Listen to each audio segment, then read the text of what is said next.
August 13, 2026. A Frontier Airlines Airbus A321 is flying south from Cleveland, Ohio, toward Fort Lauderdale, Florida. For most of the flight, there appears to be nothing unusual. The aircraft is nearing South Florida. Landing is not far away. Then, something begins happening inside the cabin. Not to a passenger, not to just one member of the crew. Several flight attendants begin feeling sick, headaches, then nausea. And within a short period of time, the problem has apparently spread to 4 members of the cabin crew. The situation becomes serious enough that the pilots contact air traffic control. They need medical personnel waiting when the aircraft arrives. Frontier Flight 246 is now dealing with what the crew describes as a developing medical emergency. And one question immediately emerges. What could make several flight attendants on the same airplane become sick at almost the same time? Flight F9-1046 departed Cleveland Hopkins International Airport at approximately 7:53 Thursday morning. Its destination was Fort Lauderdale Hollywood International Airport. The flight normally takes a little more than 2 hours. The aircraft operating the flight was an Airbus A321. As the plane approached South Florida, the pilots were communicating with Miami area air traffic controllers.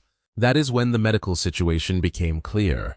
According to air traffic control communications reported by aviation outlet Paddle Your Own Canoe, one of the pilots asked controllers to arrange for emergency medical personnel to meet the aircraft at its gate. The controller wanted to know what kind of medical emergency they were dealing with. The pilot explained that the flight attendants were suffering from headaches. Then nausea was reported among multiple members of the crew. Eventually, 4 flight attendants were reportedly experiencing nausea. That detail immediately made the incident unusual. A single person becoming ill during a flight is relatively common. People can become dehydrated. They can experience motion sickness. They can have an allergic reaction. They can develop an unrelated medical problem while traveling. But when several people working in the same environment report similar symptoms at roughly the same time, investigators naturally have more questions. Still, there was no panic landing.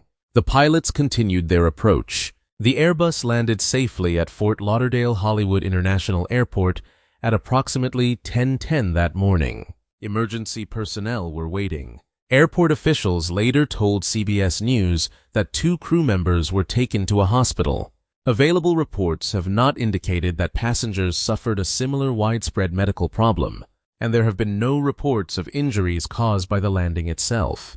But the aircraft's schedule was disrupted. The plane had been expected to return to Cleveland later that morning.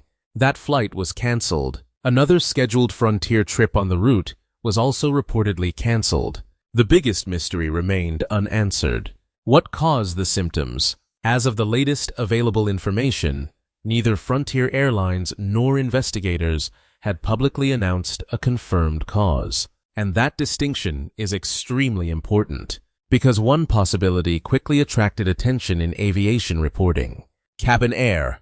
Commercial aircraft have complex environmental systems designed to provide passengers and crew with breathable air while flying at high altitude. On many conventional jetliners, including aircraft in the Airbus A320 family, compressed air associated with the engines is used as part of the aircraft's environmental control system. Under unusual circumstances, smoke, vapor, or unusual odors can enter an aircraft cabin or cockpit. The aviation industry sometimes refers to these situations as cabin air quality events, odor events, or fume events. The Federal Aviation Administration has specific reporting and training guidance covering smoke, fumes, and unusual odors aboard aircraft. And the issue has been studied for years. An FAA technical review has examined potential contaminants that could become associated with aircraft bleed air systems. Possible substances studied have included carbon monoxide, carbon dioxide, ozone, volatile organic compounds, and airborne particles. Some kinds of exposure can produce symptoms such as headaches, dizziness, or nausea. That sounds similar to what happened aboard Frontier Flight 1046. But similarity does not prove causation. There is currently no publicly confirmed evidence showing that contaminated air caused these 4 flight attendants to become sick. No official report has publicly identified engine oil. No official report has identified carbon monoxide.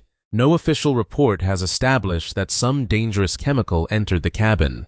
And there may be other explanations. Foodborne illness can affect several people. Dehydration, heat exposure before boarding, environmental conditions, viral illness, or other medical factors could potentially produce overlapping symptoms. Without medical test results and an examination of the aircraft, it would be irresponsible to declare a cause. That is why what happens after an event like this matters.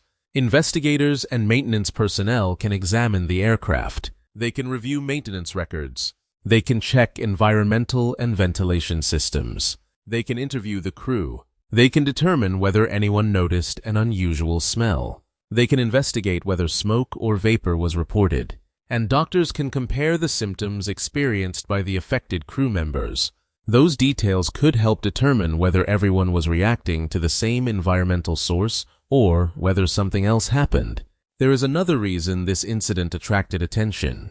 Flight attendants spend far more time inside aircraft cabins than most passengers. For travelers, one flight may last a few hours. For crew members, the airplane is their workplace.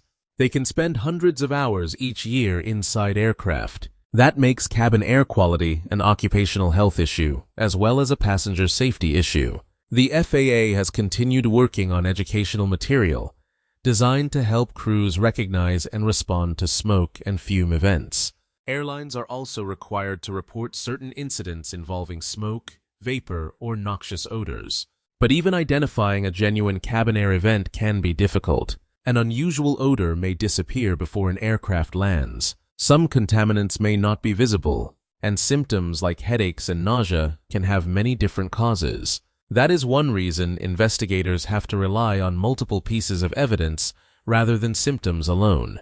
For the people aboard Frontier Flight 1046, however, the immediate priority was simpler. Get the airplane on the ground safely, get medical personnel to the crew, and determine whether anyone else was in danger. The pilots accomplished the first part. The aircraft landed without incident. Emergency responders were ready. At least 2 crew members were reportedly transported for medical evaluation. But the second part of the story is only beginning. Why did several flight attendants suddenly become sick? Was there something in the cabin environment? Was it something the crew had eaten or encountered before the flight? Was it an aircraft mechanical issue? Or was there another explanation entirely? Until Frontier Airlines, medical officials, or aviation authorities release more information, those questions remain open. And that is important because dramatic incidents like this can easily produce speculation online. The phrase, 4 flight attendants suddenly became sick, naturally sounds alarming. But there is a major difference between asking whether a cabin air problem occurred and claiming that one definitely did. Right now, the confirmed story is already serious enough.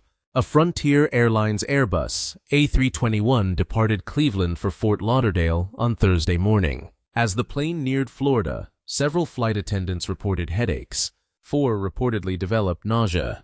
The pilots requested medical assistance. The aircraft landed safely. Emergency crews met it at the airport. 2 crew members were reportedly taken to a hospital, and follow-up flights were canceled. What we do not yet know may ultimately be the most important part. What caused it? Whether investigators eventually identify a cabin air issue, a medical problem, or something completely different. The answer could explain why several trained crew members became ill almost simultaneously, thousands of feet above the ground. For now, Frontier Flight 1046 leaves behind one unsettling question. What happened inside that airplane in the final minutes before it reached Florida?